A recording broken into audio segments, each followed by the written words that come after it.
Hi, good morning and welcome back to the second session of our journey through the topic tenses.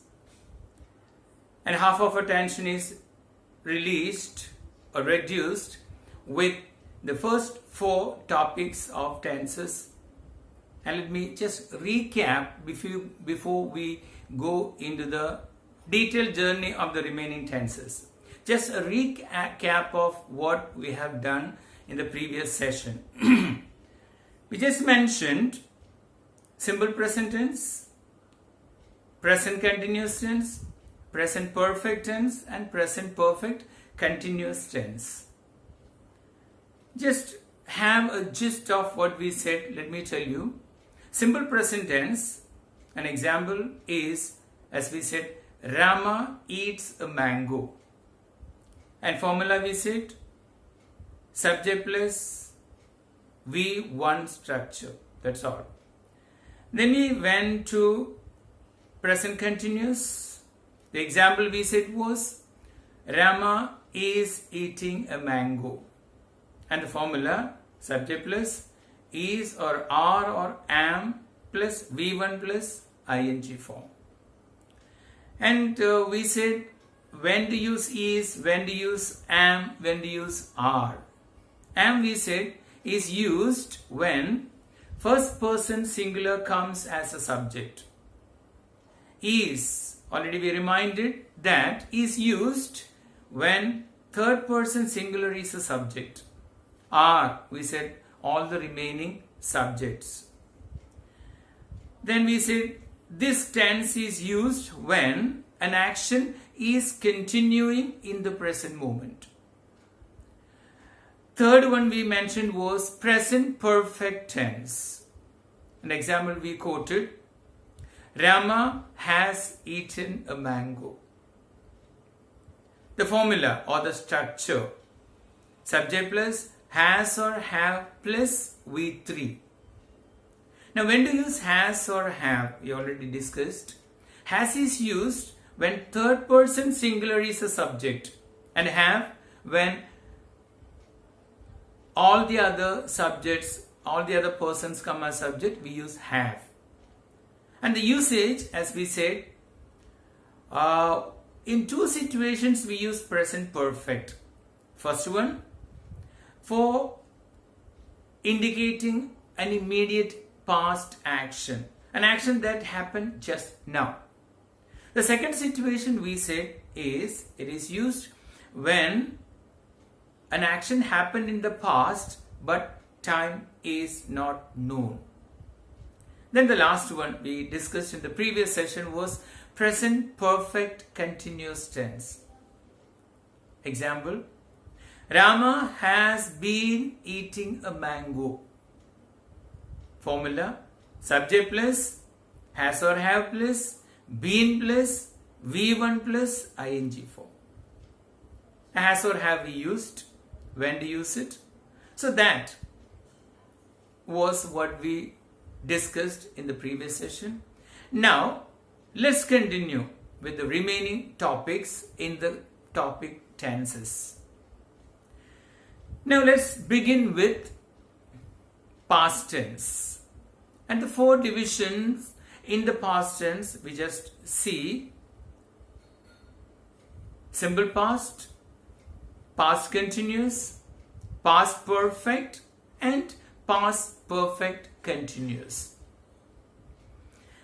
And let's start with the simple past tense. The example, as I said, I will be changing the same example for all the 12 tenses so that you exactly know what is the difference between one and the other. So don't get bored.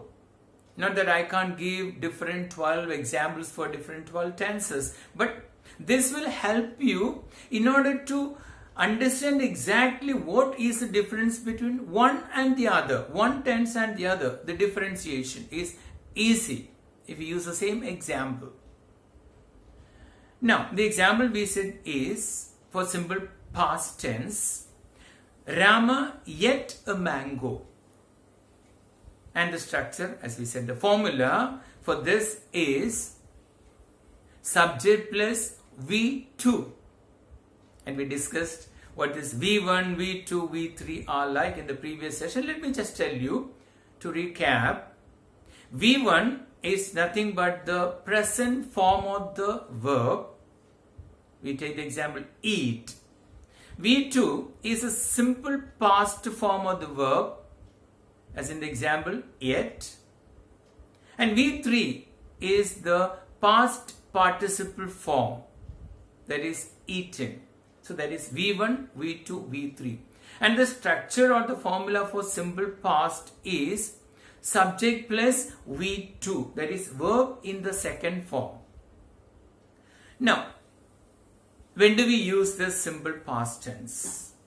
We use it only for one situation where an action happened in the past and time is known to us.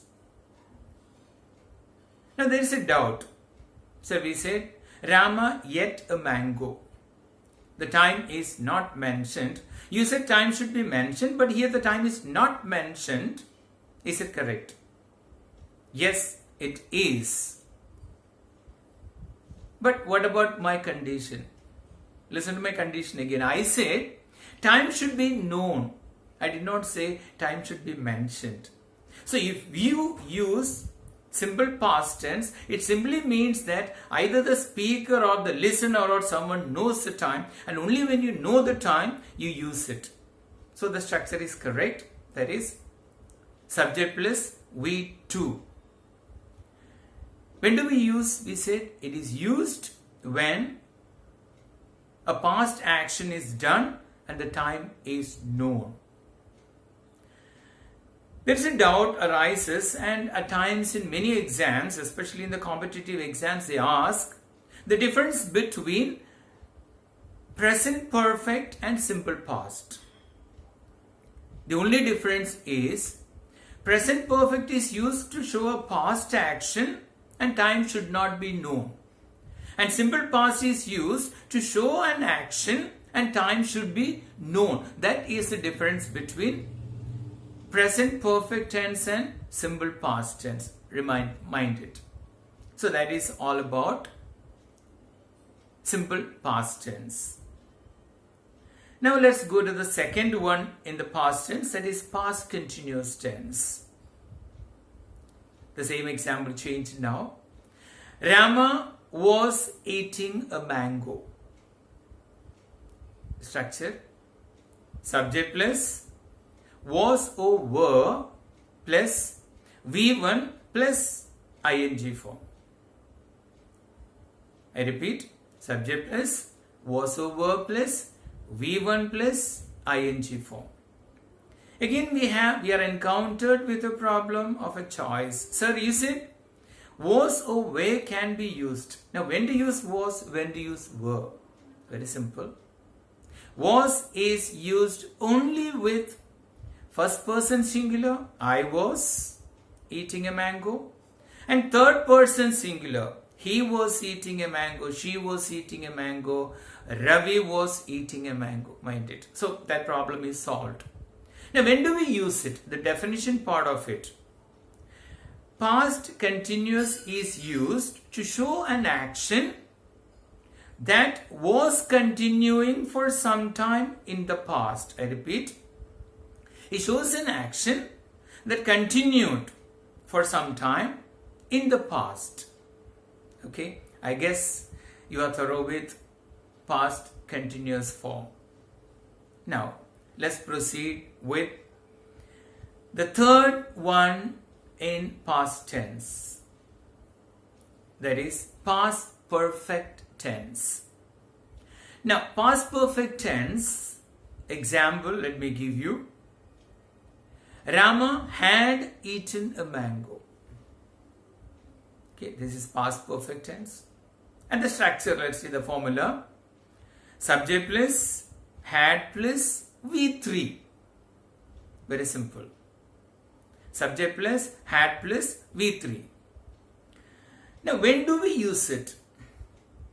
A bit of problem we face here. Many times we have doubt when to use past perfect tense.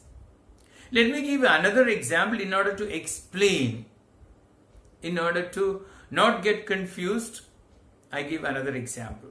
Let's say the train had left when we reached the railway station. I repeat, the train had left when we reached the railway station. So let's analyze the sentence and we understand when to use past perfect tense. So look at the sentence. There are two actions mentioned here. What are they? First one, the train leaving the station. Second action, we reach in the station. Now, if we look at the situation, the sentence, we understand these two actions happened in the past, both. Another thing that we should notice is that these actions did not happen simultaneously. They happened one after the other. So both did not happen at a time. And we also notice had is used with the first action among the two. So these are the four preconditions needed for using past perfect tense. One, there should be two actions. Both the actions should happen in the past. Third, those two actions should happen one after the other, not simultaneously. And past perfect tense is used with the first action. So these are the four elements needed for using a past perfect tense. Now when do we use it? In the definition form, let me tell you. It shows an action that happened before another action in the past. So remember those four conditions. So now you have a doubt, as many of my students in the previous time have asked me. So in the example you gave, Rama had eaten a mango. There is only one action. Now is the sentence correct? Again, I say a strong yes. The sentence is right because it is mentioned that there should be two past actions, but we don't need to mention them for sure. No. So it is concluded or it's understood that if I used past perfect tense, it indicates that another action also happened later. So that's it. So that is all about past perfect tense. Sure? Any doubt? If you have a doubt, you can raise your hands. Okay. There we go for the past perfect continuous tense, the fourth one among the past tenses. Let me, as usual, begin with the example. The example is Rama had been eating a mango. Okay, I repeat, Rama had been eating a mango. Let's look at the formula in order to understand it clearly. Subject plus, had plus, been plus, V1 plus, ing. That's the structure or the formula. Now when do we use it? Be careful, just pay a bit attention so that it may not be confusing.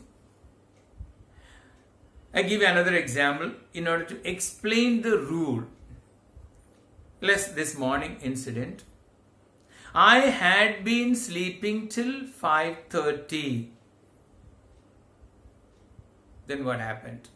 Then something else happened. So, past perfect continuous tense is used to show an action that happened before a certain point of time in the past. Now, in the example which I just mentioned, an action continued till 5:30 in the morning. And 5:30 in the morning is a past point of time. Now it is, let's say, after 5:30. Let's be 8 to 9. So the action started before 5:30, which is a past point of time, and continued up to 5:30. After that, something else happened. So past perfect continuous indicates an action that started before a certain point of time in the past and continued up to that time.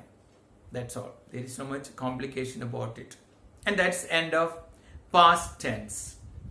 Shall we, with your permission, go to the last section of tenses? Future tense. And as usual, we have 4 future tense divisions. Number 1, simple future, future continuous, future perfect, and future perfect continuous.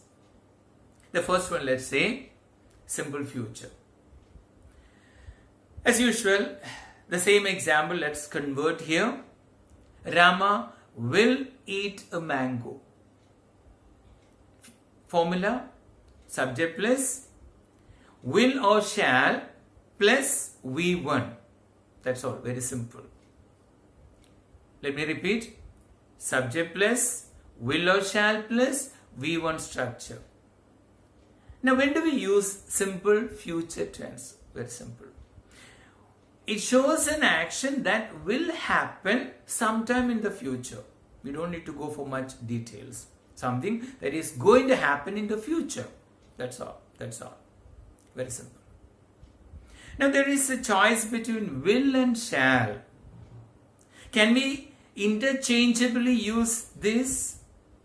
Okay, actually, at school level, it may be okay, but at a higher level, the correct usage of will or shall is also expected from you. So, just a mention of it. So, it also depends on the persons. If you use shall with first person, it shows normal future. That means whether it happens or not, it is okay. But if you use shall with second and third persons, the action becomes mandatory, obligatory. So there is no escape. For example, when I say I shall come tomorrow, well, I come if it is possible, and even if I don't come, you can't feel bad about it because I said. But if I say I will come tomorrow, you can rest assured that I have to come. There is no escape. That's called mandatory or obligation. What about will? It's vice versa. If you use will with first person, it is mandatory. If you use will with second and third person, it becomes normal future. For example, if I say, he will give you money. Okay. Don't trust him. May or may not. Because it's not mandatory, it is normal. But if I say, I will give you money, what will happen? It becomes mandatory. You can rest assured that tomorrow money is in your hands. So mind it when you promise someone, usage of will or shall. So I repeat, shall with first person is normal, but shall with second and third person becomes obligatory. Will with second and third person is normal future, but will with first person is mandatory. So that's all about future, simple future tense. Here we go with future continuous tense. As usual, example, Rama will be eating a mango. I repeat, Rama will be eating a mango. The formula, subject plus, will or shall plus, be plus, V1 plus, ing. Now, when do we use it? As the heading suggests it, future continuous. In future, if the action will continue for some time, we use this tense, that is future continuous tense. So you don't need to have any extra tension about it. Very simple. An action of the future which will continue for some time. Can I go to the last one? Sorry, not last but one. future perfect tense. Example, Rama will have eaten a mango. I repeat, Rama will have eaten a mango. Now formula, subject plus, will or shall plus, have plus, V3. Now sir, we have a doubt. You talk about future tense. Future is an action that has not started or ended. But perfect, the word perfect shows the action is complete. How can a future event be completed? There it is. Some have raised this doubt. That's why in advance I clarified that. It's very simple. It is in our imagination. We imagine that an action will have completed by a certain point of time. For example, I say, I will have written my 10th class exam by March next year. So next year is future, but I say I will have written, the action is completed. So we imagine a future point of time, and by that time the action should be completed. That is future perfect tense. So simply it shows an action that will be completed by a certain point of time in future. That's all. That is all about future perfect tense. And here, happily, we come to the last one in future tense, that is future perfect continuous tense. Example, Rama will have been eating a mango. Rama will have been eating a mango. Let's see the formula. Subject plus, will or shall plus, have plus, been plus, V1 plus, ing form. Subject plus, will or shall plus, have plus, been plus, V1 plus, ing. It's not difficult, I guess. Now what does it show? It is almost similar to the present perfect continuous.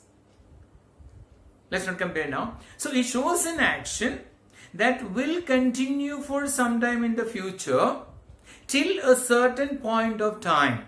I repeat, it will show an action that will continue for some time till a certain point of time in future, and after that what happens? We don't know. It may or may not continue. We are bothered till that certain point of time in future. It should go on till then. That's all. And then usage of will or shall we know. Have is used in future perfect tense, and that's it. So it shows an action that will continue till a certain point of time in future. So simple. These are the 12 tenses at hand. And I know many of us feel afraid or even horrified when we talk about tenses. Now look at that. So simple. And now we understand we have been simply falsely afraid of these tenses. Now, if you still have doubt, watch this video again and the previous one also. Once, twice, thrice, till all your doubts are clarified. Still, if you have a doubt personally, if you have to clarify something, you can call to a number which I say 9959769966. Feel free to call, no doubt about it. Now, let me tell you truth in all the three tenses. We were afraid of tenses in the past, that is past tense. We are not afraid of tenses now, present tense. We care damn about the difficulty level of tenses in future tense. I'm very, very happy, and now take care till we meet in the next session. Thank you. Bye.